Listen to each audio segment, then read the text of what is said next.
लीजिए, मैं दोबारा हाजिर हूँ। इस यूट्यूब चैनल पर मैं बुज़ुर्ग शुरा के कलाम की तशरीह पेश करता हूँ। अगर आप भी उर्दू शायरी से दिलचस्पी रखते हैं तो इसे सब्सक्राइब कर लीजिए, ना रखते हो तो आपका हम ज़ुबान हूँ इस मोहब्बत में कर लीजिए। आज की हमारी गज़ल का मतला है, कहते हो न देंगे हम दिल अगर पड़ा पाया, दिल कहाँ कि गुम कीजिए हमने मुद्दा पाया। आइए इसकी तशरीह देखते हैं। इस शेर में दरअसल गालिब ने एक छेड़ का माहौल समा दिखाया है। इसका मंजर कुछ यूँ है कि महबूब व आशिक एक जगह जमा है और महबूब आशिक से कहता है कि अगर तुम्हारा दिल मुझे पड़ा हुआ मिल गया तो मैं नहीं दूंगा। आशिक कहता है कि मेरे पास दिल ही कहाँ है जो गुम हो जाएगा, यानी पहले ही किसी ने ले लिया है। और तुम्हारे इस लगावट के अंदाज से मैं ये समझ पा रहा हूँ, मुझे ये मुद्दा मिल रहा है कि मेरा दिल तुम्हारे ही पास है। किसी को दिल देना और दिल लेना बिल्कुल आम मुहावरे हैं, इसकी तशरीह ज़रूरी नहीं समझता। दूसरा शेर है, इश्क से तबीयत ने ज़ीस्त का मज़ा पाया, दर्द की दवा पाई दर्द बेदवा पाया। यह गालिब का मशहूर शेर है। पहले मिसरा में कहते हैं कि इश्क से ही ज़िंदगी का मज़ा मिलता है, यानी इश्क की खुशी ज़िंदगी की हर बीमारी हर गम पर गालिब आ जाती है। जैसे खुद कहते हैं, उनके देखे से जो आ जाती है मुँह पर रौनक, वो समझते हैं कि बीमार का हाल अच्छा है। यानी मैं तो बीमार था लेकिन उन्हें देखने से चेहरे पर रौनक आ गई, खुशी आ गई और वो समझते हैं कि मैं बीमार नहीं हूँ।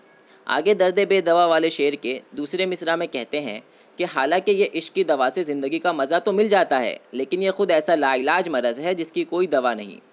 यहाँ एक बात याद आती है जो कहीं नज़र से गुजरी थी। कितनी हकीकत है खुदा बेहतर जानता है, हकीकत ना भी हो लेकिन है ज़बरदस्त। अल्लामा इकबाल से किसी ने पूछा कि अक्ल की इंतहा क्या है। अक्ल यानी सोच, दिमाग। फरमाया हैरत। पूछा गया हैरत की इंतहा क्या है, कहा इश्क है।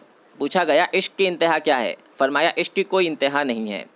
सवाल पूछने वाले ने कहा कि आपने शेर कहा है, तेरे इश्क की इंतहा चाहता हूँ।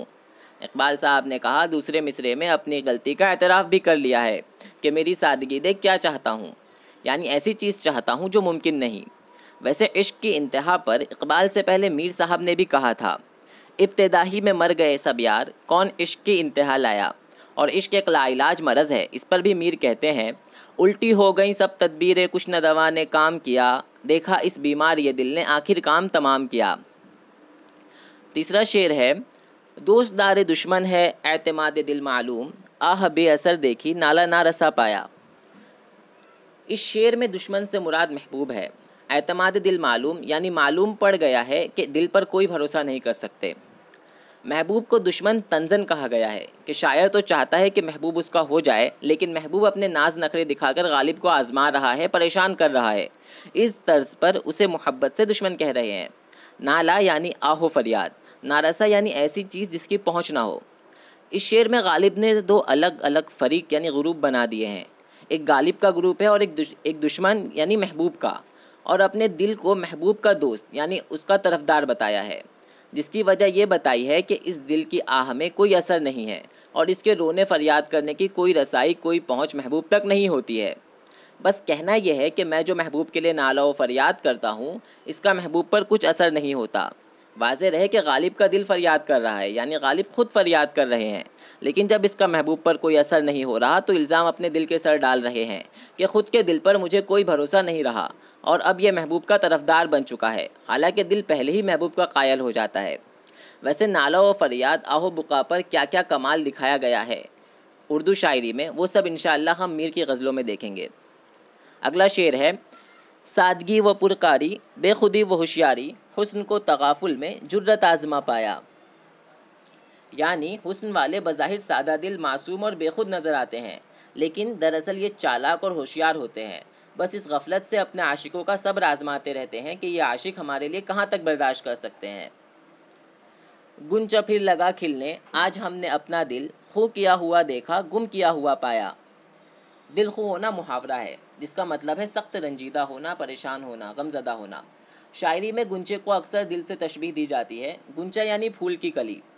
इस शेर में गुंचे को दिल से मुशाबिहत देनी मंजूर है, यानी कि एक आशिक जो अपना दिल किसी के लिए खो चुका है, अब दिल नहीं रखता, वो खिलते हुए गुंचे को देखकर उसे अपना ही दिल समझता है या उसे अपना गुमशुदा खो किया हुआ दिल याद आ जाता है। वाज़ेह रहे कि खिलता हुआ गुंचा भी अक्सर लाल होता है। मुहावरे की तर्ज पर देखें इस शेर को तो मानी कुछ यूँ भी होते हैं कि आशिक को खिलता हुआ गुंचा देखकर बहार के प्यारे दिन याद आ जाते हैं। जब उसे महबूब का वस्ल नसीब था, अब वो नहीं है तो उसे बहुत रंजीदगी परेशानी हो रही है। अगला शेर है, हाल दिल नहीं मालूम लेकिन इस कदर, यानी हमने बारहा ढूंढा तुमने बारहा पाया।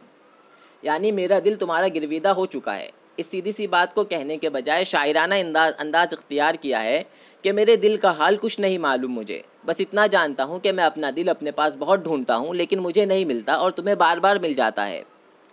शोर पंद नासिह ने ज़ख्म पर नमक छिड़का, आपसे कोई पूछे तुमने क्या मज़ा पाया। नासिह को उर्दू शायरी में बहुत कोसा जाता रहा। नासिह यानी नसीहत करने वाले को कहते हैं कि नासिह साहब, आप जो मेरे शौक़ को बुरा समझकर मुझे उससे रोकते रहते हैं, तो आपकी नसीहत आमोज़ बातें मुझे ज़ख्म पर नमक की तरह तकलीफ़देह महसूस होती है। कोई तुमसे पूछे कि तुम्हें इस तरह नसीहत करके क्या मज़ा मिल जाता है। पंद कहते हैं वाज़ व नसीहत को। दूसरे मिसरा में आप तंज़ के लिए इस्तेमाल किया है, बाद में नासिह के लिए तुम पर आ गए हैं। नासिह उर्दू शायरी में एक मुकम्मल कैरेक्टर है। इससे मुराद वो शख्स जो आपको गलत रास्ते पर और गलत कामों में मुलव्विस समझे और अपनी दानिश में जो सही रास्ता महसूस करे उस पर लाने की कोशिश करे। गालिब ही खुद कहते हैं, गर किया नासिह ने हमको कैद अच्छा यूँ सही, ये जुनून इश्क के अंदाज छुट जाएंगे क्या। हज़रत नासिह गरावे दीदा ओ दिल फर्श राह, कोई मुझको ये तो समझा दो कि समझाएंगे क्या।